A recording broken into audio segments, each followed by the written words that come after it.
je n'ose accueillir Monsieur le maire. Il est ici chez lui. C'est grâce à lui que nous avons cette salle de cinéma fort agréable pour ce colloque.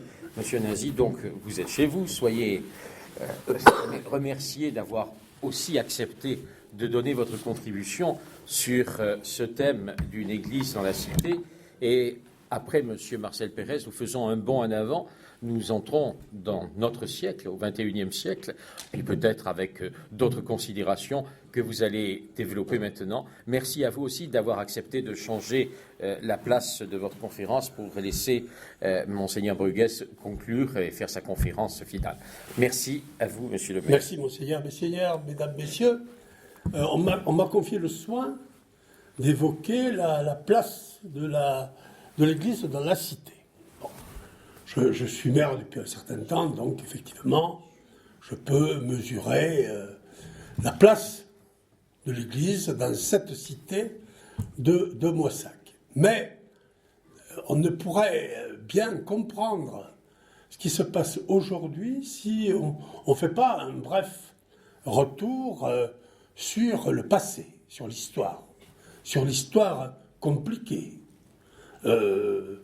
Pas toujours linéaire entre les responsables de l'abbaye et les responsables de la ville, entre les moines, les chevaliers, moines ou pères supérieurs et les représentants de la ville qu'on désignait la plupart du temps comme les consuls. Voilà, c'est pas facile et justement à ce XIIe siècle qu'on est en train d'évoquer, 1063, 11e, 12e siècle, le ralliement de Moissac à Cluny a permis un enrichissement très important de l'abbaye qui a justifié la qualité, l'importance ensuite des sculptures, l'architecture du cloître, du portail, etc. Et cet enrichissement a incontestablement eu une influence sur le bourg qui a vu sa population, dans cette période, augmenter de façon significative.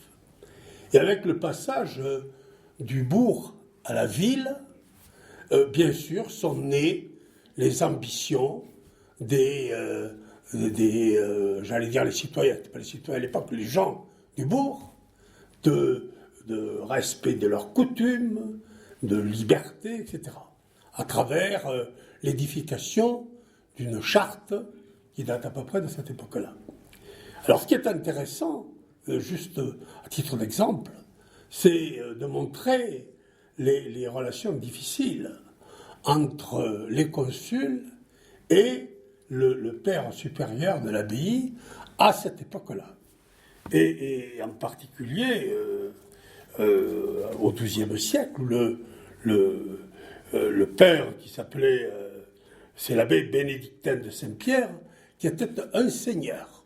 On peut le dire comme ça, un seigneur. Il partageait avec les féodaux locaux, presque toujours comte de Toulouse, puis avec le roi de France, quand il lui réunit les domaines toulousains à la couronne, la seigneurie sur la ville de Moissac. C'est-à-dire que l'abbé supérieur, l'abbé bénédictin, était un seigneur.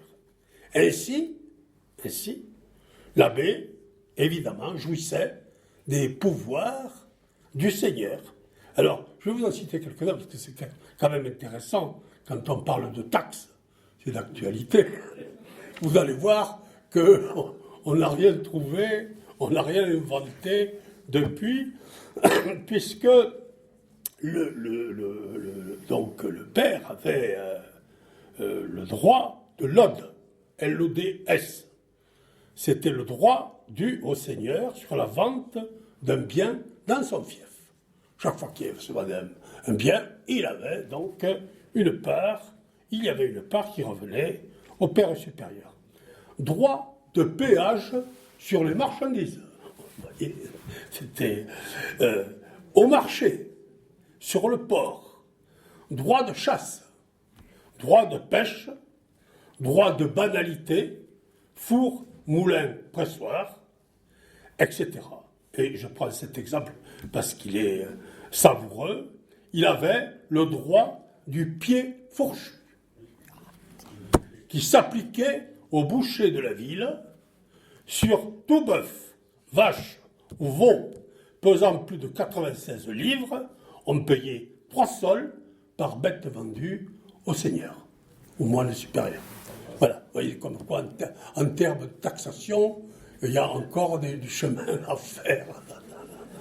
Aujourd'hui, il y a encore des idées qui peuvent surgir. Voilà. Alors, entre l'abbaye et les représentants donc, de la communauté urbaine, qui s'est organisée progressivement, les conflits et les procès ne cessèrent qu'avec la disparition de l'abbaye, du monastère. Voilà, alors en plus, ça se compliquait du fait que le soutien des fonctionnaires du roi intervenait de temps en temps auprès des consuls pour lutter contre l'abbé, ou l'inverse, ce qui fait, vous voyez, la complexité des relations de la période.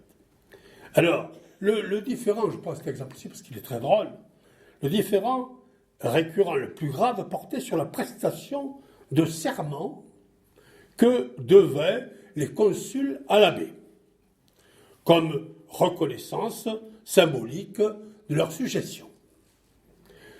Alors, ceux-ci refusaient régulièrement de prêter ce serment. Voilà. Alors, il y avait des arbitrages par le comte de Toulouse, mais c'était toujours très, très compliqué. Et je prends cet exemple parce vous allez voir, il est très drôle. Un nouvel épisode de ce conflit eut lieu en 1519, au moment de la prise de possession de son abbaye par Jean de Narbonne, baron de Capendu. Quand il se présenta à l'une des portes de la ville de Moissac, 2 consuls se mirent en travers de son chemin pour lui demander de prêter le serment de conserver les us, les coutumes, les libertés, les privilèges et les franchises de la ville, comme c'était, dirent-ils, la tradition. L'abbé sympathique, de bonne loi, jura sur le livre de parchemin des évangiles, couvert de bois et de cuir noir, contenant une image de notre Seigneur en croix. Il demanda après, légitimement, aux consuls de jurer à leur tour qu'ils lui seraient fidèles et qu'ils reconnaissaient posséder un tiers du condominium de la ville, aux autres tiers appartenant au roi et le dernier à l'abbé, c'est-à-dire à lui-même. Eh bien, les représentants des consuls refusèrent à 2 reprises d'accepter d'obtempérer à Jean de Narbonne et qui, bien sûr, les menaça de poursuite. Vous voyez, voilà l'ambiance, vous voyez le type de rapport qui existait. Et évidemment, consuls et religieux s'affrontaient régulièrement sur les problèmes de justice, sur les droits de percevoir les amendes infligées. Il y avait contestation sur quantité de choses, par exemple des procès portant sur la jouissance des eaux de la fontaine qui se trouvaient jusqu'au XIXe siècle dans le coin nord-ouest du jardin du cloître.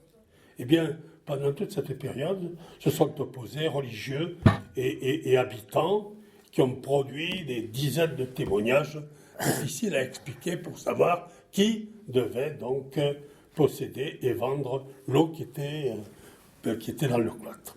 Voilà. Alors, en plus, rappelez-vous, bien sûr, je le dis, parce que le cloître, cher aujourd'hui, au Moissaguet, a servi d'écurie à l'époque napoléonienne. Donc, vous voyez, rapidement, l'histoire compliquée des relations entre l'Église, les responsables de l'Église et les responsables de la cité. Alors, finalement, on n'allait presque tomber d'accord, monseigneur, finalement, la loi de 1905, qui a séparé l'Église de l'État, a permis de cerner clairement les responsabilités des uns et des autres. L'Église, les responsables de l'Église, bien sûr, ont pour but de faire vivre l'Église, mais dans son côté intellectuel, spirituel, avec bien sûr le développement, le maintien de la foi, etc. Et la collectivité, en l'occurrence la commune, doit maintenir, est propriétaire de l'église, des murs de l'église, et doit en assurer l'entretien. Doit en assurer l'entretien, bien sûr, pour que les chrétiens qui vivent, qui prient sous le toit de l'église, le fassent en toute sécurité. Voilà, ça c'est la responsabilité de la mairie. Vous voyez, les choses sont relativement claires. Alors, bien sûr, on ne peut pas ne pas nier que le travail exceptionnel qu'a fait la mairie sur l'abbaye, c'est bien sûr pour assurer la sécurité et le confort des chrétiens. Mais aussi, c'est clair, parce que cette abbaye représente un patrimoine extraordinaire qu'il était du devoir de la collectivité de maintenir et d'améliorer. Alors, c'était l'occasion pour moi de dire, voyons, qu'est-ce qu'on a fait toutes ces années? Et j'ai une liste impressionnante de travaux dont je n'ai pas voulu savoir le prix, parce que certains de mes concitoyens, à juste titre, seraient en droit de me le reprocher. Mais, par exemple, tous les toits ont été faits. Toit de l'abbaye, toit du clocher, toit de l'abbaye, toit de la chapelle Sainte-Foy, tous les toits ont été faits, puis quand on voit les surfaces, c'est considérable. Il manquait des cloches au carillon, M. Marcel Pérez.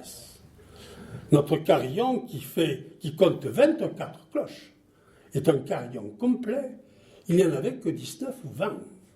On a sorti des cloches de l'église de Saint-Jacques pour les mettre là, et dans les années 85 ou 6, l'adjoint est allé amener une cloche fêlée, la grosse cloche fêlée, à Annecy-le-Vieux, entreprise Paccard, où la grosse cloche a été refondue. Il y en a des photos spectaculaires de la grosse cloche en train d'être remontée dans le clocher. C'est assez spectaculaire. Et M. Marcel Pérez peut aujourd'hui jouer avec un carillon complet de 24 cloches. Et c'est dommage d'ailleurs qu'il ne le joue pas plus souvent.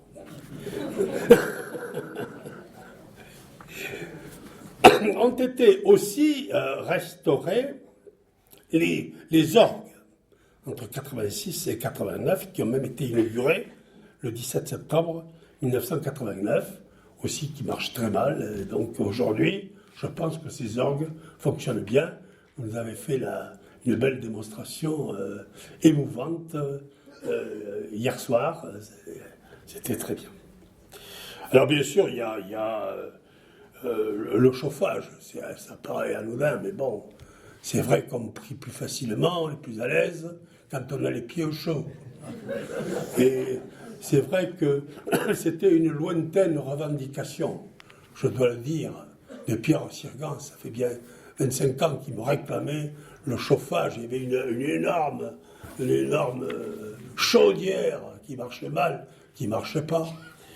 Et donc, on a fait ce chauffage électrique au sol, qui permet quand même, on le sent au pied, c'est quand même un plus incontestable. Nous avons fait, bien sûr, la mise aux normes électriques, l'éclairage. Ça a l'air de rien de dire ça, mais quand il faut refaire les ampoules qui sera, vous avez vu, sous la nef, c'est un travail considérable.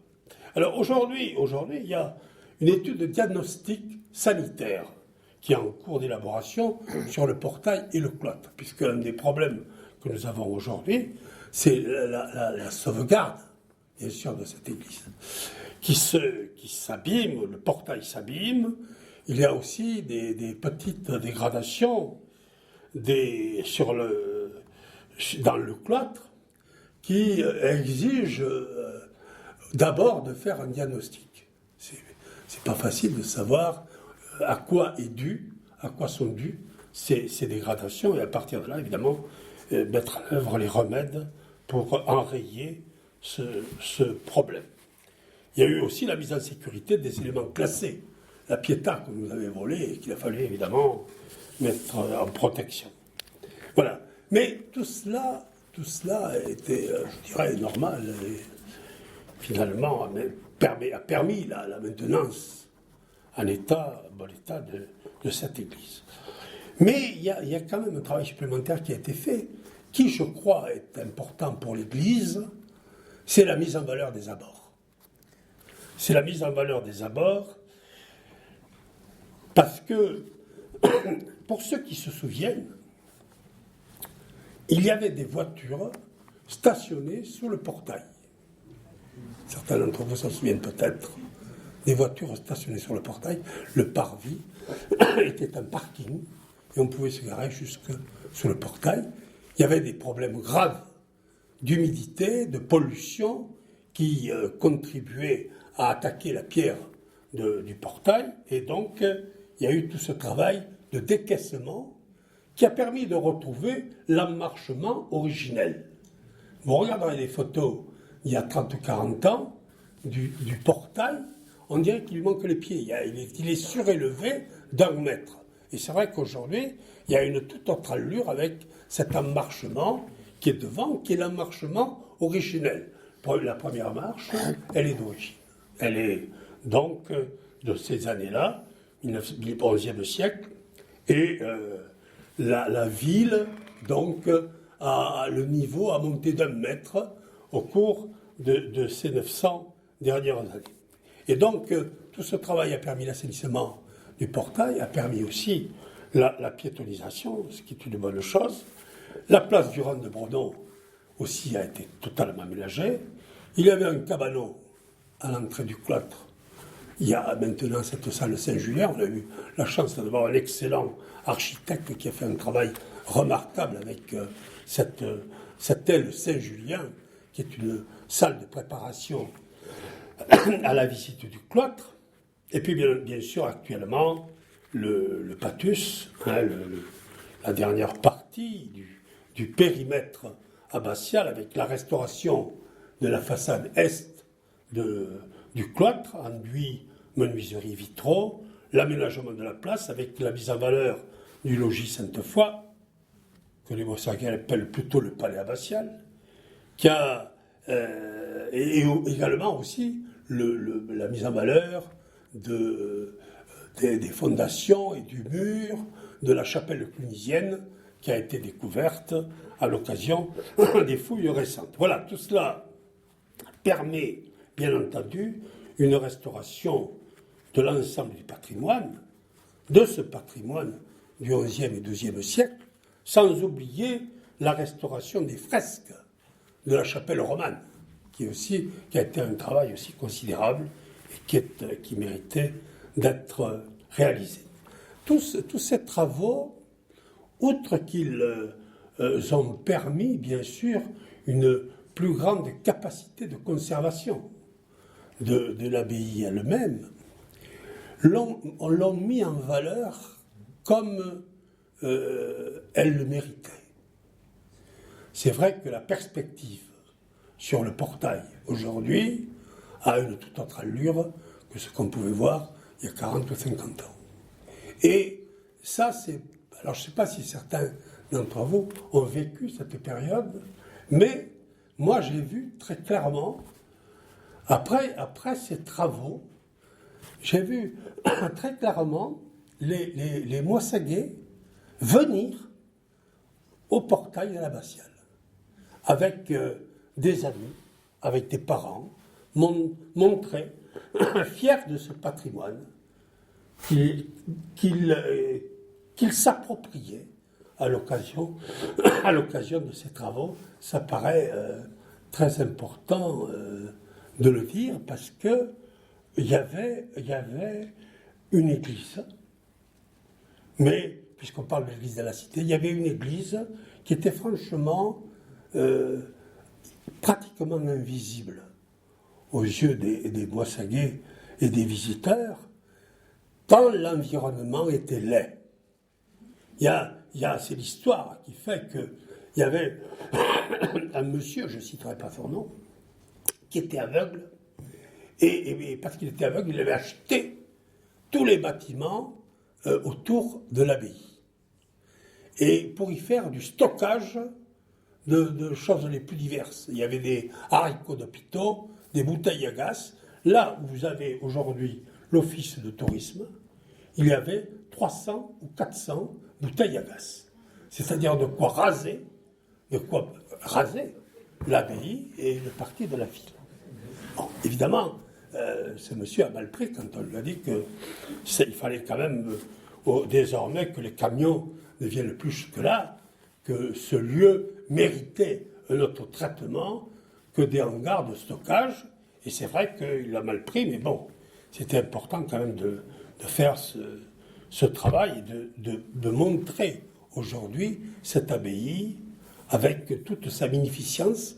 Je crois que c'est aussi grâce à cela qu'on a obtenu le classement de Moissac, portail et cloître dans au patrimoine mondial de l'UNESCO, dans le cadre des chemins de Saint-Jacques, mais des monuments magnifiques qui méritent d'être classés, qu'on a obtenu incontestablement d'être aujourd'hui une halte majeure sur les chemins, d'être ville d'art et d'histoire. Je crois que tous ces labels sont liés à la qualité, à la magnificence de notre patrimoine, mais aussi de sa mise en valeur. Voilà.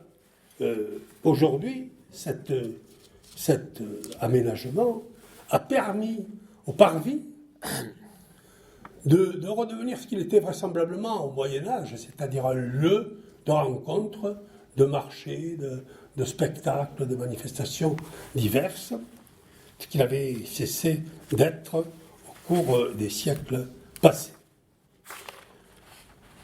Voilà, je voudrais terminer en évoquant les rapports, justement, qui sont excellents. En plus, la paroisse a quitté l'abbaye. Elle est allée s'installer pudiquement dans un immeuble, boulevard de l'Hôpital. Et donc, aujourd'hui, effectivement, il ne reste plus dans l'abbaye qu'un seul logement, celui de Pierre Sirgan. Pierre Sirgan, qui est mon ami, qui a un petit logement, alors c'est un privilège à vie, exceptionnel. Il a la cuisine qui donne sur le patus et la chambre sur le cloître. Alors pourquoi cet homme a-t-il été privilégié à ce point?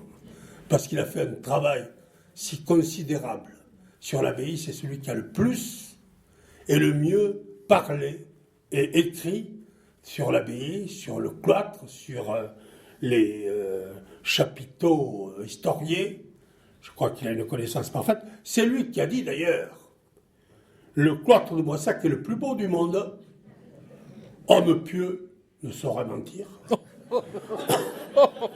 J'admire votre foi. Voilà. Permettez-moi, monsieur le maire, d'admirer votre foi. Voilà. Je voulais rendre hommage à Pierre Sirgan parce qu'il... Moissac, vous savez quand même ce qui lui plaît le plus dans le cloître de Moissac, c'est que Saint-Pierre est plus représenté que Jésus. Ne le dira pas. Voilà. C'est dire aujourd'hui les relations entre responsables religieux de Moissac et ceux de la cité. Je peux dire qu'ils sont au beau fixe. Chacun connaît et respecte les limites de son autorité. Les rapports sont sincères, confiants et amicaux. C'est peut-être sur ce constat qu'on pourrait conclure, Monseigneur, à l'âge d'or, dans la période actuelle des relations entre l'Église et la cité.